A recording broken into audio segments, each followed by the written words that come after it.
Good morning, ladies and gentlemen. If you open up your textbooks to page 510, today we're going to talk about the Zen teachings and parables, and we're also going to discuss the Japanese art of the haiku. So to take off from the beginning, take a look on page 510. You'll see an individual named Muso Soseki. Now, from the time that he was a young boy, Soseki studied Shingon Buddhism. And soon after his teacher died, however, Muso converted to Zen Buddhism. He received instruction in Zen from both Chinese and Japanese masters, but could not find the enlightenment that he sought. Now, if you're wondering what enlightenment is, it's basically understanding that what we all try to achieve for. So Christians, want to be with God. They want to be in heaven. It's like becoming a full person. So for the enlightenment, it's the wisdom, it's the knowledge, it's the understanding of the self in order to become a better person. It's the state of spiritual awakening in which the individual rises above the desire for such earthly things as success and possessions. Now, his awakening finally occurred one day when he started to lean against the wall, but lost his balance and fell. According to Muso's own account of the incident, his wall of darkness disappeared when he fell, and in time, Muso himself became an influential Zen teacher for more than 50 disciples, an unusually high number at this time. So basically, once he felt that he fell into his idea of like his wall of darkness, it disappeared when he fell. He basically achieved his enlightenment by understanding that there's more to life than just him, that there's more to life than just the wall that is in front of all of us. Now, in the 1330s, a powerful clan by the name of Ashikiga established a new military government, and with its capital at Kyoto, members of the clan served as shoguns, or military leaders. Those are like the generals of the time of Japan. And two of Muso's most powerful disciples were Ashikaga shoguns. Influenced by Muso's Zen teachings, these shoguns instituted new policies affecting commerce, religion, and culture. And in this way, Zen teachings helped further the development of Japanese civilization. So the idea of Zen itself helped shape the idea of what is known as the Japanese civilization. In addition to teaching shoguns, Muso also instructed the emperor, from which he received the title Kokushi, or national teacher. So obviously, Muso Soseki is considered to be the father of Japanese Zen. So under Muso's influence, Zen received official recognition from the imperial court and spread throughout Japan. He also helped to shape monasteries into serious centers for Zen, and he served at several of these and supervised the building of his own temples. Sometime before his death, Muso left the following verse to his disciples. The lines reflect the Zen belief that we are merely transient or temporary. Right? We talked about how that was one of your vocabulary words where you talk about how things can be transient, how people, and animals have like a short lifespan. So it's temporary, and that our earthly life is just a vehicle to a richer afterlife. So it's kind of like, in terms of Christianity, your body is not who you are. Your soul is who you are, and that will later transfer to heaven. With one stroke, I erase my delay in the transient world. What does this mean, Yasa? Okay, so he's talking to somebody directly. So he says, with one stroke, I erase my delay in the transient world. In other words, with one life, I leave it and I move on to something better. Now, one of the things you're going to come across is what's called wisdom literature. Okay, this is writing rules for living and conveys scholarly learning. Wisdom literature often takes the form of parables, and you are familiar with what parables are. We've dealt with them before. We talked about the whole idea of the prodigal son yesterday in vocabulary. That's exactly what that is. Brief stories that are meant to teach a moral lesson illustrate a moral truth. And the parables you're about to read contain paradoxes, or what are known as contradictions, right? A paradox, you're stuck in it. Designed to make the reader question conventional logic. And as you read the parables, think about the contradiction each one contains. So the path to enlightenment. So Zen is a form of Buddhism originated in China, where it is called Chan. According to legend, Zen was first taught by the Buddhist monk named Bodhirama, who came to China from India in AD 500s. By the 1100s, Zen had spread to Japan, where it quickly became a powerful religious and cultural force. During the 13th century, the samurai were drawn to Zen because of the importance it placed on discipline and simplicity. Zen also influenced the arts, inspiring stylized structure of the no drama and the consciousness of what is known as the haiku, which we're going to talk about. Now, Zen masters and disciples aspire to achieve a state of spiritual enlightenment called satori. They believe that satori can be attained through meditation and by living a life of self-discipline and simplicity. Bodhirama himself is said to have achieved satori only after gazing at a wall for 9 years. Zen followers try to open their minds to a new way of thinking. They also try to control their ego. So it's not so much about, staring at a wall for 9 years that he was able to achieve enlightenment. It's more about that he focused on something besides himself. The selections you're about to read include 3 Zen teachings and 2 Zen parables. The teachings are taken from a collection of Muso Saseki's replies to questions posed by another Ashikaga shogun. The parables appear in a collection of stories drawn from the 13th century book called the Shaseki Shu, and from these anecdotes of Zen monks. Both teachings of the parables are intended to help others understand the spirit of Zen, which has been described as a door opening to insight. So again, the idea of the Zen parable, the ultimate goal for this is enlightenment, the state of spiritual awakening. Again, understanding the true self, not just the fronts that we put up, not the masks that we wear, but who we truly are. The individual actually rises. Okay, think of it that way. The individual actually rises above all desires and earthly things as success and possessions, and how the parable is meant to show us that this idea is what is of importance for society. So you take a look at the Zen teachings first. The first one I'm going to concentrate on is this one. It says, aim in life. And it says, there is ultimately no means of safeguarding anything in this world. Anything you gain can be lost. It can be destroyed. It can be taken away. For this reason, if you make the acquisition and retention of goods or status your aim in life, this is a way to anxiety and sorrow. And that's something that we talk about as Christians. That's something we talk about as humans, where we say that if we focus on material possessions, we're never going to be happy. We are never going to be satisfied with what we have. We are never going to be happy with who we are. So this is saying the aim in life is to follow Zen. It's to follow the achievement and understand enlightenment, that there is more to life than just us and pleasing our simple selves. Next one is called contamination of virtue. Doing good, seeking rewards, is contaminated virtue. Doing good without thought or reward, dedicating it to enlightenment, is uncontaminated virtue. Contamination and non-contamination refer to the state of mind of the doer and not the good deed itself. So it's basically saying that if you're doing things just for the success of it, like if you're doing it to build yourself up and make yourself happy in terms of status or honor, that's not exactly what you want to do. What you want to do instead is you want to achieve enlightenment. You want to understand who you are. You want to learn for the sake of learning, as opposed to learn for the sake of getting a PhD or a high position in terms of status. Next, we have what are known as the hypocritical scholars. Many Buddhist scholars do not actually aspire to enlightenment, but really study to enhance their own reputation. So it's similar to what we just talked about with contamination and prestige, and to feed their personal pride. When they get some knowledge, they set themselves up as teachers and fool the ignorant. They tell people their bit of knowledge and interpretation, and give formal approval to any scholars whose views correspond with their own. This is a big mistake.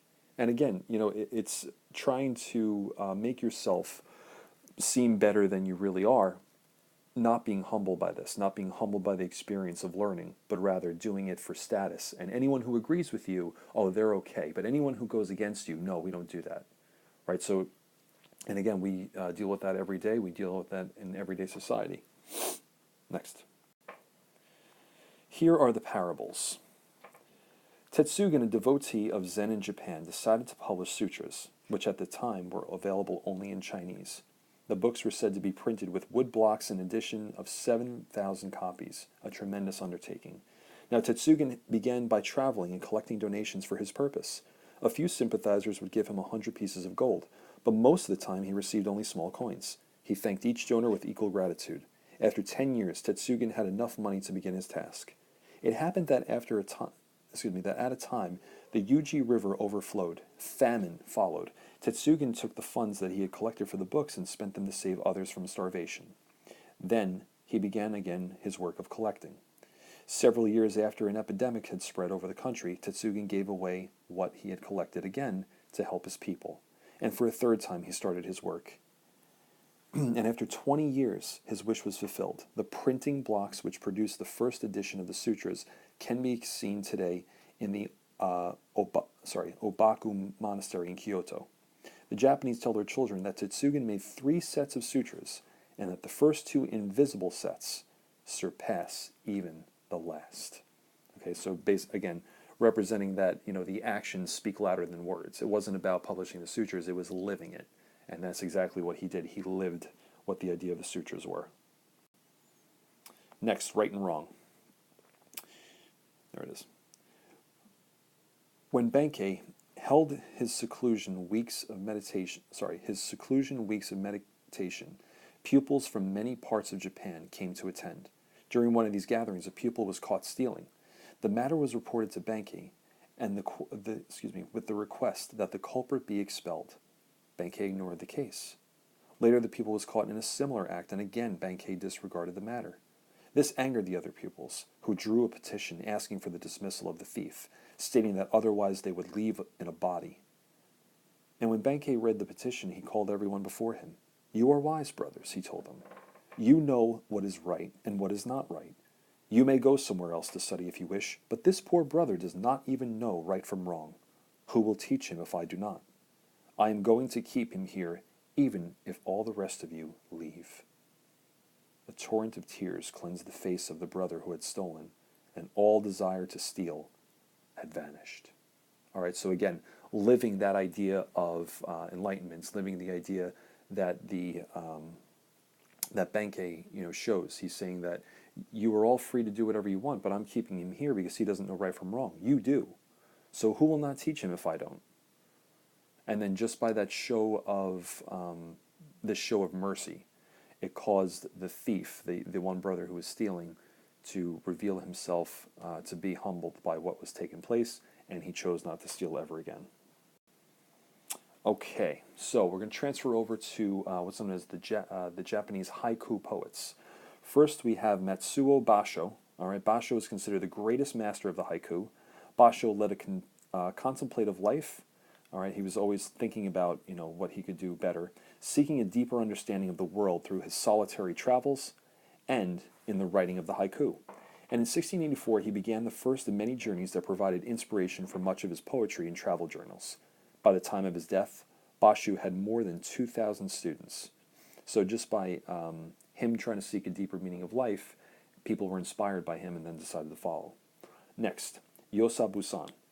Recognized as the second greatest master of the haiku, Yosa Busan moved to the Japanese capital of Edo at the age of 20 to study painting and poetry. Although he made his living as a painter, Busan also wrote poetry full of vivid images. That's one of the things that you're going to see in the haiku, that imagery is absolutely an important factor in trying to create this. And finally, Kobayashi. If you've ever seen Usual Suspects, that might sound familiar. Issa. Kobayashi Issa dealt with tragedy all of his life. His first 4 children died in infancy, and his wife died shortly after giving birth to the 4th child. Issa remarried, and a healthy daughter was born after his death. His poetry often reflects the pain of his personal suffering.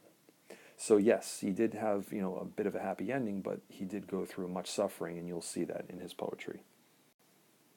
So in terms of the format, okay, you've probably seen this before. It says 5 syllables, okay, in the beginning. Then it's followed by 7 syllables, then 5 again. All right, if you take a look at page 542, you'll see that exact example. All right.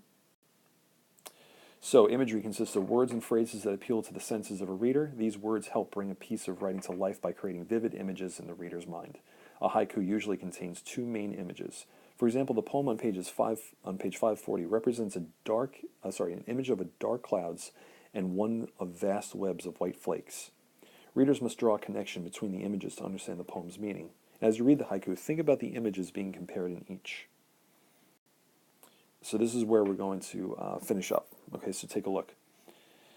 So this is the first one by Basho. Basho. Okay, he says, pitifully, under a great soldier's empty helmet, a cricket sings.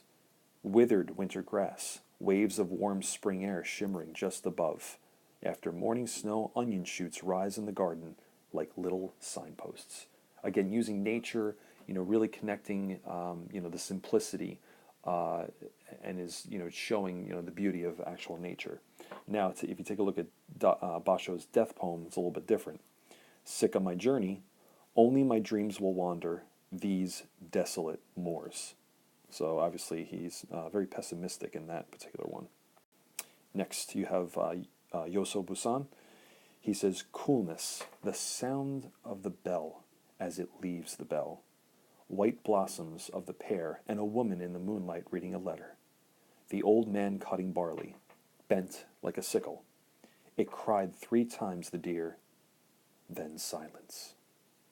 Now, again, this one takes a little more translation. It's a little strange in the beginning. It's talking about the bells, and it's talking about, white blossoms of a pear. Then it talks about an old man cutting barley, for whatever reason, and then it talks about a deer. So think about it, read it a few times, and then when you take a look at the questions, it'll probably help. Next, you have Kobayashi Isa. A huge frog and I staring at each other. Neither of us moves. Asked how old he was, the boy in the new kimono stretched out all 5 fingers.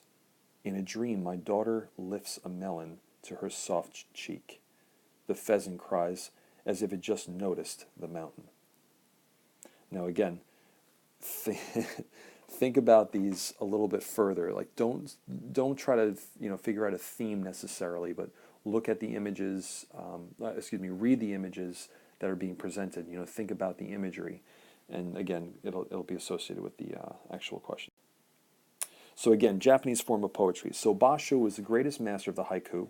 Busan uses detailed examples of imagery, and Kobayashi Isa reflects on the pain and personal suffering that he may have gone through.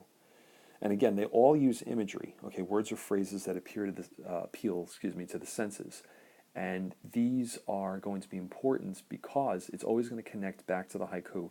There's always these images of nature, these also images of hurt and love and loss. And that's how you want to take a look at the haiku and how you'll be able to even write your own at one point.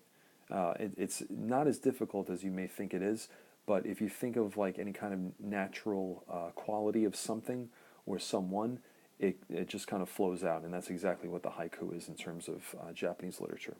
All right, so the sheets, if they haven't been given out, if the moderator could pass those out right now, that'd be great. And you can just work on those sheets and bring them back tomorrow. Okay, that's your only written homework for tonight, is just to finish that. If you finish it in class, no problem. And also please remember that your literary analysis is due to me in class. The written paper is due on Friday, and the Turnitin account does not have to be up until 11:59 p.m. And again, if you do not have that sheet, if you lost it or anything, check my website, go on important dates and information, drop down to the bottom, it's a little button, and you click on it, and you can download it. Okay, I will see you all tomorrow. Thank you for your attention today. Have a great day. Bye-bye.